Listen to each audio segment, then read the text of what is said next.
Mire, vamos a pasar ahora a la siguiente entrevista y aquí es otra vez hablando de los altos contrastes. Pues bueno, vamos a cambiar de tema y vamos a tener una entrevista con Nayeli García Sánchez. Ella es egresada de la Universidad Nacional Autónoma de México, doctora en literatura hispánica por el Colmex. Y estamos presentando, hemos titulado a esta entrevista Revista de la Universidad de México, Extractivismo y 90 años de existencia, pues celebrando estos 90 años y siempre haciendo un trabajo a profundidad en esta revista de la Universidad de México. Así que le damos la más cordial bienvenida a la doctora Nayeli García Sánchez, que ya se encuentra con nosotras y nosotros, y a quien le agradecemos que nos esté tomando la llamada. Doctora Nayeli, buenos días. Buenos días, Ernesto. Muchísimas gracias por la invitación. Es un honor gigantesco para mí que se hayan interesado en el trabajo que hacemos en la revista. Yo personalmente sigo Rompeviento y Pie de Página desde hace muchos años y bueno, Momentum desde que empezó, así que más que encantada de estar aquí. Pues muchas gracias, Nayeli. Nayeli, para quien no conoce, nosotros siempre aquí tenemos el principio de que no importa a quién entrevistamos, siempre partimos de la idea en que hay que explicarle a la gente, pues, quiénes son, qué es esta revista, pues está cumpliendo 90 años, qué barbaridad, pues ya quisiera cualquier proyecto editorial durar 90 años y en estos tiempos no es cualquier cosa. Así que cuéntanos un poquito de la revista y de los contenidos y pues de los criterios editoriales que ustedes manejan ahí, Nayeli. Claro que sí. La revista de la Universidad de México es la publicación activa más longeva de la UNAM. Empezó en 1930, en noviembre, con motivo de la celebración de la autonomía universitaria, cuando se obtuvo esa autonomía después de muchas discusiones filosóficas y políticas. Empezó esta revista como una especie de boletín y como una especie de foro de discusión para que grandes plumas, que ahora sabemos que son grandes plumas y en ese momento eran los intelectuales en boga, discutieran y hablaran sobre la importancia de la autonomía, sobre temas políticos, sobre la función social de la universidad en un país que acababa de salir de una revolución, ¿no? Y que estaba viviendo pues la institucionalización, que después ya sabemos lo que pasó con ella, pero bueno, la institucionalización de una democracia. Así es como empezó esta revista, que a lo largo de su historia ha tenido muchos directores y muchos cambios. A partir de 2017 toma la batuta la doctora Guadalupe Nettel, que dirige la revista desde ese momento, y ella le da un giro con el apoyo del doctor Jorge Volpi, que en ese momento era el coordinador de difusión cultural de la UNAM. Le dan un giro hacia una revista temática que se publica mensualmente de 164 páginas, que tiene por objetivo llegar a la comunidad universitaria en un primer momento, o sea, jóvenes que están estudiando licenciaturas y posgrados en la UNAM, pero también hacia un público general. Tratamos de que cada tema mensual se inserte de alguna manera en lo que nosotros notamos que está discutiéndose en el ambiente. Hemos publicado bajo la batuta de Guadalupe Nettel números sobre racismo, feminismo, género, discapacidad, miedo, dolor, la noche. De pronto tenemos algunos números que están más enfocados en asuntos científicos. Este año publicamos uno sobre hongos, por ejemplo, pero siempre tratamos también de mantener una mirada crítica con los procesos económicos y políticos que son relevantes para México y para Latinoamérica. Y en este mes de mayo publicamos el número sobre extractivismo porque queríamos dar como un panorama que atendiera sobre todo tres líneas: eh, los orígenes del extractivismo, o sea, poner una historia, ofrecer una historia del extractivismo en América Latina, que empieza con la colonización, ¿no? Que empieza con la llegada de esos barcos de Europa que llegaron a este continente y empezaron a extraer y a darle un valor de cambio a elementos que tenían otro sentido para las civilizaciones que vivían aquí. Me refiero al oro, la plata, los minerales. Y después esa colonización, con el proceso de independencias y después con el proceso de hacer frente a Estados Unidos, toma un giro, ¿no? Y empieza a haber también una explotación de recursos naturales, ya no solo minerales o elementos químicos, sino también el monocultivo de la palma, por ejemplo, del café, del azúcar, del tabaco. Entonces, bueno, esa era una de las líneas, como dar una dimensión histórica de por qué hoy hablamos de extractivismo, de tierras arrasadas por la minería, de tierras que se vuelven infértiles por el exceso de cultivo de un solo tipo de planta. ¿Qué pasó con el petróleo, no? ¿Qué ha pasado con el petróleo y sobre todo qué está pasando ahora con el litio? Que es una discusión que está en boga, que hemos visto y hemos seguido muy atentamente desde las propuestas de reforma a la ley minera hasta la sesión extraordinaria que tuvo el Senado, ¿no? Hace unas semanas. El otro eje de la revista es hablar de la resistencia. O sea, siempre intentamos nombrar el problema y nombrar la catástrofe o la violencia que se vive, pero también nombrar la resistencia y la lucha y la esperanza que construyen todas las organizaciones civiles, campesinas, rurales, que hacen frente a estos procesos, pues contra la vida misma, ¿no? Contra la posibilidad de una vida digna. Ahí tenemos varias colaboraciones de personas que han estado, que han pasado por aquí, como Heriberto Paredes, Ángel Melgoza.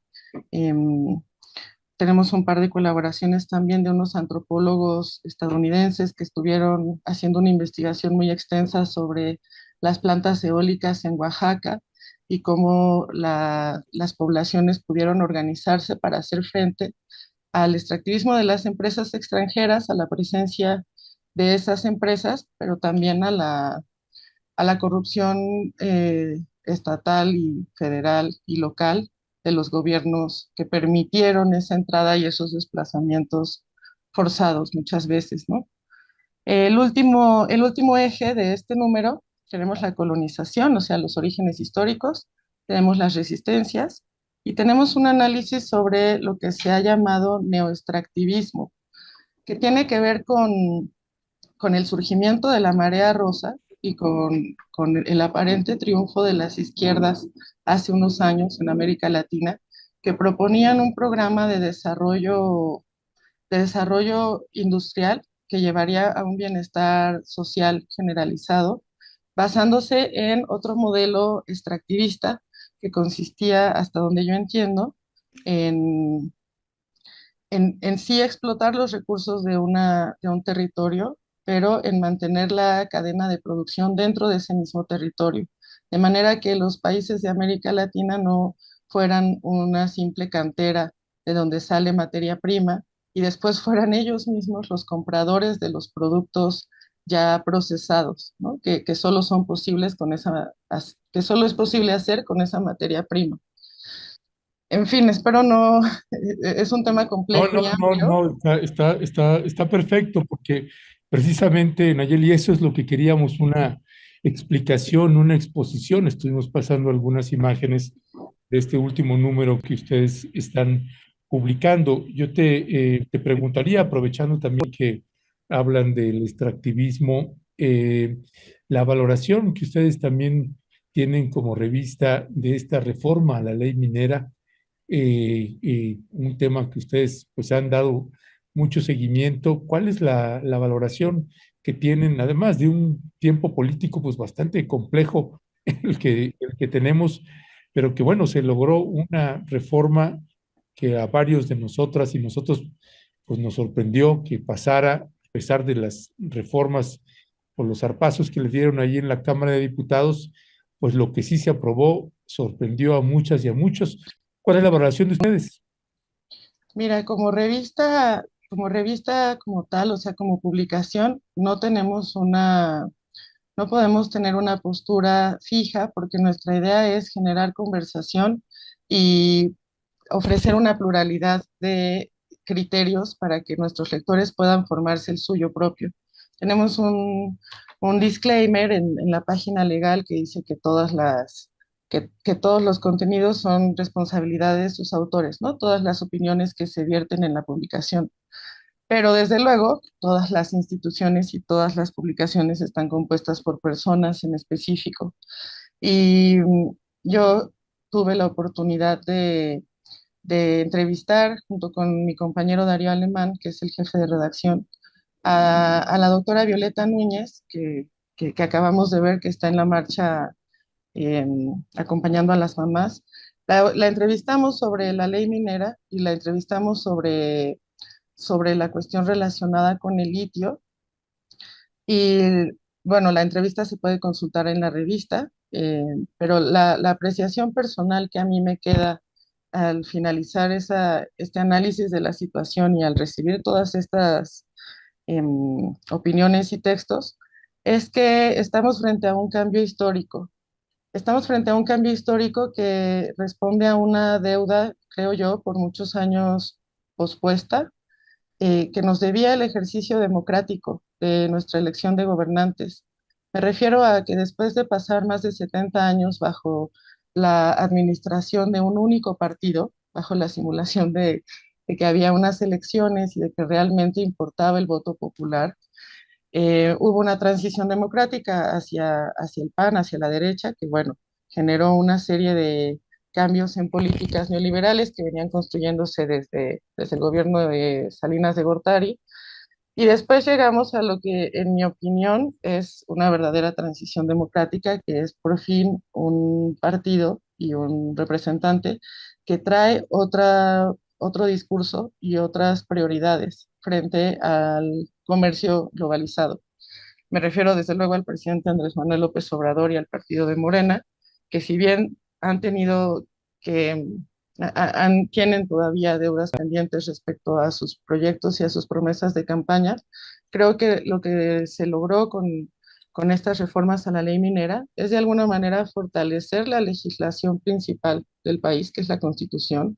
La ley minera era anticonstitucional y por otro lado, establecer un nuevo rumbo que puede ser muy relevante hacia el futuro. Hablar de litio, después de conversar con la doctora Violeta, a mí me parece que es hablar de una materia prima que sí o sí va a ser explotada en nuestro país y que tenemos la oportunidad y el derecho a establecer de qué manera va a ocurrir esa explotación, bajo qué condiciones, bajo qué acuerdos, consultando a quién, ¿no? Ese dinero a dónde se va a ir, quiénes van a obtener empleo después a raíz de esa desindustrialización y de esa extracción de litio. Entonces, a mí me parece que hay que mantener una mirada atenta, sobre todo porque estamos hablando de uno de los tres poderes que casi nunca volteamos a ver, ¿no? Que es el poder legislativo. El poder judicial está visto, se ha neoliberalizado en sus relaciones con el crimen organizado y con el tráfico de drogas. El poder ejecutivo, bueno, va a cambiar, cada 6 años cambia el poder ejecutivo, pero el poder legislativo es la única herramienta y la más longeva que tenemos para determinar el futuro de un país y el presente de un país. Entonces, esta reforma a mí personalmente me despierta esperanza, me despierta un compromiso ciudadano por vigilar y por atender, ¿no? Gracias al periodismo que hacen profesionales como ustedes o como los compañeros de pie de página, atender qué se está moviendo ahí, porque esas son reformas de fondo, ¿no? O sea, son reformas estructurales. Entonces, sería mi apreciación a título personal de lo que implican estas reformas. Ya, pues muchísimas gracias. Déjame nada más preguntarte para cerrar, para cerrar la entrevista, ¿dónde les pueden encontrar a ustedes? ¿Cómo pueden acceder a la revista? Si hay también cuentas en redes sociales, un lugar para escribirles, porque ya está la gente Ya hasta me están reclamando que no he pegado la liga de la revista y yo me está cayendo aquí. Así que si fueras tan amable de contarle a la audiencia. Claro que sí, muchas gracias por el interés en leer nuestro trabajo. La página, todos los contenidos de la revista son gratuitos, se pueden consultar y se pueden descargar los PDFs de todos los números. Tenemos un archivo en línea desde 1930 hasta mayo de 2023 que puede ser consultado y descargado gratuitamente. Les recomiendo mucho buscar años cruciales como el golpe de Estado en Chile, como lo que pasaba en los setentas en Argentina, en México.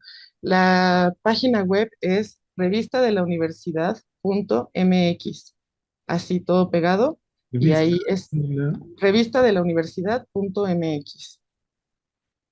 Ok. Al Bueno, entrar van a ver un botón, se pueden suscribir al newsletter y recibir los PDFs mensuales en su correo, o también pueden comprar una suscripción porque somos una publicación que sigue imprimiéndose. Pueden comprar una suscripción anual y recibir la revista en las puertas de su casa. La revista tiene un costo de 50 pesos, está subsidiada casi por completo por la universidad y los puntos de venta que tenemos son todas las librerías de libros UNAM, muchos de los Sanborns, que son librerías que están en todo el país, librerías Educal, El Péndulo y librerías independientes de la Ciudad de México, San Cristóbal de las Casas, Querétaro y Jalapa. ya, pues de veras que muchísimas gracias por pues maravilloso trabajo que hacen en la revista de la Universidad de México, Extractivismo y 90 años de existencia, que es como titulamos esta entrevista, y por la doctora Nayeli García Sánchez, egresada de la UNAM, doctora de literatura hispánica por el Colmex. Pues un gusto, doctora, que habernos conocido y que sepan ustedes que está aquí este foro abierto para cuando tengan temas, pues ya nos pondremos de acuerdo creo que tendríamos que hacer una especie de alianza para, Sí, vamos por a, cierto, las colaboraciones, no hablé de eso, las colaboraciones, siempre tenemos una convocatoria abierta. En la página web van a encontrar hasta abajo, una palabra que dice colaborar, y ahí viene el correo electrónico y las secciones para que sepan la longitud de los textos, la temática, etcétera. Y las redes sociales estamos en Facebook, Instagram y Twitter como Revista de la Universidad de México. ok, Revista de la Universidad de México y la página web revista de la Universidad de México.mx. Ya le pegamos la liga, échese un clavado a este maravilloso trabajo de la Universidad Nacional Autónoma de México, pues y que ya vio usted algunas de las colaboraciones que hay en esta revista y que se publica mensualmente. Doctora, muchísimas gracias. Muchísimas gracias. Gracias, Ernesto. Gracias a ti y a todo tu equipo y muchos saludos a la doctora Violeta. Gracias. Hasta pronto. Hasta Pues pronto. bueno, pues ya ve usted, son trabajos que me parece que hay que darle mucho seguimiento, mucha continuidad